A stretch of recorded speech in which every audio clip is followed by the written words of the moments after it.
Greetings, good gamers, to yet another long-awaited episode of the Daily Days Podcast, the show that celebrates the retro in everything old. I'm Mr. Picario, your humble host on this vintage quest, and today it's finally time for another great gamers quiz. Imagine that, right? This one is more of a speed run. You have about 20 seconds of musical excellence to guess the game it represents. These sweet pieces are spread across 4 categories: easy, arcade, puzzle, simulation, and miscellaneous, with a few bonus tracks looming at the end. Be forewarned, though, these numbers won't always be taken from especially popular retro games, so don't expect to recognize them all. In other words, you won't get them all right, but that's part of the fun. Indeed, just enjoy this melodic ride for what it is, and just perhaps you'll unearth a new favorite tune or two you can then chase down later on. Oh yeah, and the rules. Let's keep it simple. Just name the game the specific track is from. If you can also name the level, mode, or screen the song represents, give yourself an extra point. And with that now settled, let's start with a few warm-up selections.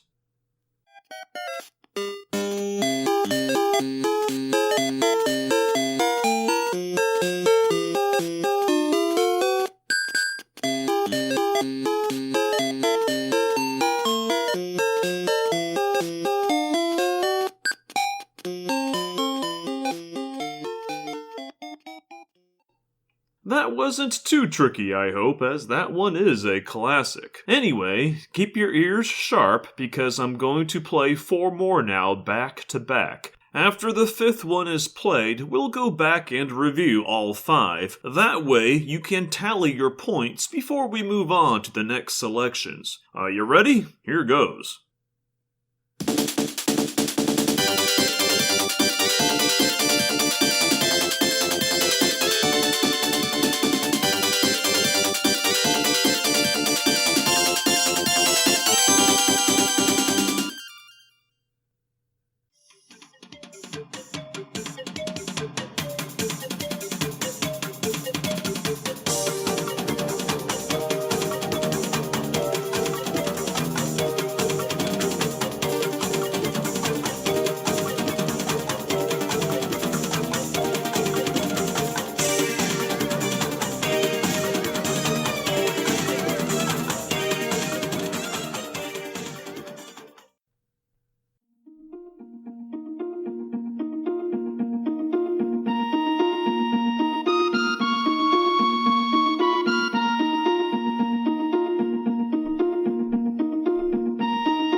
Alright, good sirs and girls, how do you think you did for those first 5? Those were the so-called easy ones, so I hope you did at least okay. The first piece belongs to Super Mario Land, the Overworld 1-1 theme. The second belongs to Sonic the Hedgehog 3, the opening title screen theme. Then we have Mega Man X4 for the PlayStation. That was the Web Spider theme. And after that, we had Super Castlevania 4, the Stage 3 Cave 3-1 theme. And finally, a very iconic piece, Streets of Rage 1, the first boss battle. Woo! With those done and savored, we now move on to the next 5, your one hint being they are all arcade games.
Alright, probably a little harder, but I'm hoping maybe you got one or two or three of those right. They're all great games, whether you've played them or not. However, let's start with number 6, Rygar, a game where you were a guy attacking with a kind of a yo-yo shield. Anyway, that theme was, well, the main theme that you heard, the one that plays for most of the game.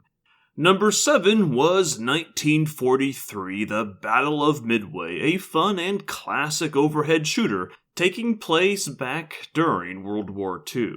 That theme is the opening theme for Stage 1 until you get to the second half. The number 8 score goes to Bubble Bobble, and that is the main in-game theme that pretty much plays for all 100 levels more or less. Bubble Bobble being one of the most classic and recognized single-screen platformers. Number 9 goes to another single-screen platformer, Snow Brothers, and that was the Stage 1 theme. And if you haven't ever played Snow Brothers, give it a whirl. I think it's a good match for Bubble Bobble. And finally, Gradius goes to number 10. That is the Stage 1 theme. Gradius, or Gradius, depending on how you want to pronounce it, is one of the most classic and seminal shooters of all time. And now for the next 5, our focus is puzzle and simulation. But a second hint, mostly puzzle.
I know, it's getting trickier and trickier, but this is the puzzle category, so perhaps that's fitting. Anyway, selection 11 belongs to Puzzle Bobble, otherwise known as Bust a Move in the United States. The track is pretty much the game's main theme and plays at the first stage. The 12th piece goes to the Super Nintendo version of SimCity. It plays during the Dr. Wright intermissions. Listeners know I've played this track many a time before. I love it. Number 13, that goes to the Water Froggy stage theme for Tetris Attack, also known as Panel de Pon in Japan, if I got that right. 14 is a little bit of a cheat. It belongs to the Fillmore Forest stage of ActRaiser, a simulation/action game hybrid on the Super Nintendo. And finally, we have a really obscure one. Soldim or Soldam, I'm not really sure which, is a reversey/Othello-like game combined with the usual sensibilities of titles like Tetris and Columns. Starring Rit and Tam, the two sibling stars of another excellent game, Rodland. Both titles were little known in the Americas, but can be found now via the PS4 and Switch online marketplaces. And yes, both games sport tragically underrated and overlooked soundtracks. So now we're entering the miscellaneous field. The final five, or final denouement, if you will. Just a quick hint, most of this is still retro stuff, but otherwise it could be pretty much anything. So, with that said, here's 16.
And that makes 20. But before I give the answers for those last 5, here's a few extra courtesy of Smooth McGroove, an a cappella and YouTube guru who can pretty much simulate an entire orchestra just through the natural qualities of his voice. He also has a cool cat sidekick. Anyway, my apologies if I've played these samples before on a previous show, but heck, that should just make this all the easier for you then.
See, Smooth McGroove kinda rules. But now let's go back to number 16 and start from there. That piece was written for Scott Pilgrim vs. the World the Game, a retro-styled brawler based on the comic book series and or the movie. I'm not really sure which. Either way, the game was at the forefront of retro-styled revivals and reimaginings back in 2010, and has since been released again. This particular number is called Another Winter, and plays at the game's opening stage.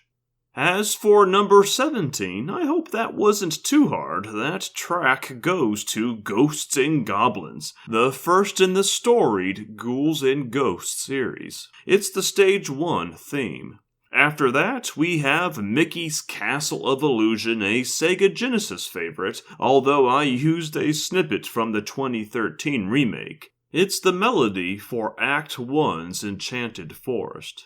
One of my favorite platformers comes in as our 19th piece, and that's SNK's Blues Journey. It plays during the Lower Earth Empire route, which is one of the two locales players can choose between for what is essentially World 2. And lastly, surprise, after praising Soldum and Rodaland, I decided to include a Rodaland composition for number 20. Again, both games have excellent underappreciated soundtracks. But the good news is that you can actually find and download them both either through Amazon or Apple Music. And they're pretty cheap, too. This particular piece, however, is known as Second Song Birds of Duet, and kicks in at the opening of Scene 10.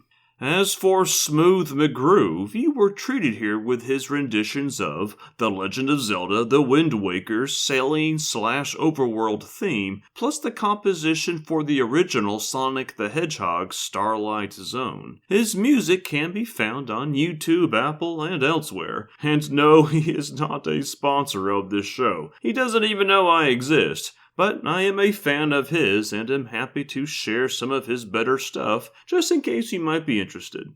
And that's that. If you happened to manage 10 or more correct here, I'd say you are a gaming champion. Between 5 or 10, well, I'd call you an able, but not truly devoted, patron of the video game arts. And anything less than that? Well... As always, thanks for listening. I'll be back in a month or two with another round of gaming goodness of one kind or another. Until then, this is Mr. Picario signing off for now.